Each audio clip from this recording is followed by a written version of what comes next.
Good morning. Class 8-এর ছাত্রছাত্রীদের জন্য national means cum merit scholarship এক্সামের একটি অঙ্ক করব। অঙ্কটি স্ক্রিনে দেখা যাচ্ছে।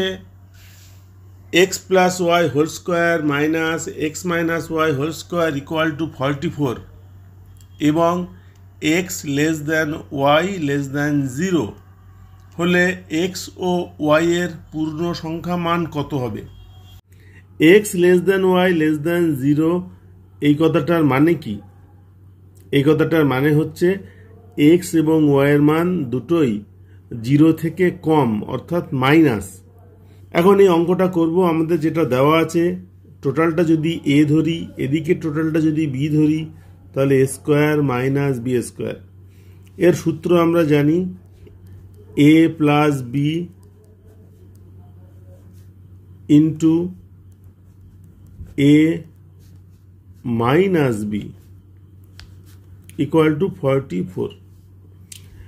এটাকে আরো একটু ছোট করলে পাই প্লাস ওয়াই মাইনাস ওয়াই কাটা 2x, এখানে মাইনাস এক্স প্লাস এক্স কাটা into 2y equal to 44।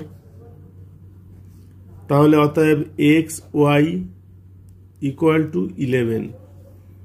2 into 2 4 হবে, 44কে 4 দিয়ে ভাগ করলে 11 হবে। তাহলে আমরা এখানে পেলাম এক্স ওয়াই ইকুয়াল টু 11। চারটি শর্ত পেতে পারি। 1 নম্বর শর্ত হচ্ছে X equal to 1, Y equal to 11, তাহলে এক্স ওয়াই গুণ করলে 11 হবে। 2 নম্বর শর্ত হতে পারে X equal to 11, Y equal to 1, তাহলেও এক্স ওয়াই গুণ করলে 11 হবে। 3 নম্বর শর্ত হতে পারে X equal to minus 1, Y equal to minus 11।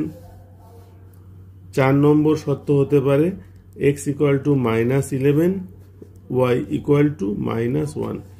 Minus আর মাইনাস গুণ করলে প্লাস হবে, 11 আর 1 গুণ করলে প্লাস 11 হবে। এই চারটে অপশনের মধ্যে কোন অপশনটা উত্তর হবে? আমাদের এখানে দেওয়া আছে X less than Y less than 0। একটু আগেই বলছিলাম এক্স এবং ওয়াইয়ের মান দুটোই মাইনাস হবে, কারণ 0 থেকে কম। তাহলে প্রথমেই আমরা এই প্লাস দুটো কেটে দেব। এক্স আর ওয়াইয়ের মধ্যে এক্স এর মানটা বেশি ছোট। কোথায় আছে? X equal to minus 1, Y equal to minus 11। এখানে এক্স আর ওয়াইয়ের মধ্যে এক্স এর মান বড়, তাহলে এটাও হবে না। তাহলে এইটা হবে X equal to minus 11, Y equal to minus 1। দেখে নেব এই উত্তরটা কোন অপশানে আছে। আমরা উত্তরের অপশানগুলো থেকে দেখতে পাচ্ছি, প্রথমটা হচ্ছে এক্স এর মান, পরেরটা ওয়াইয়ের মান। এক্স এর মান মাইনাস 11, ওয়াইয়ের মান মাইনাস 1 আছে এ অপশানে। তাহলে এই অঙ্কের উত্তর হলো এ।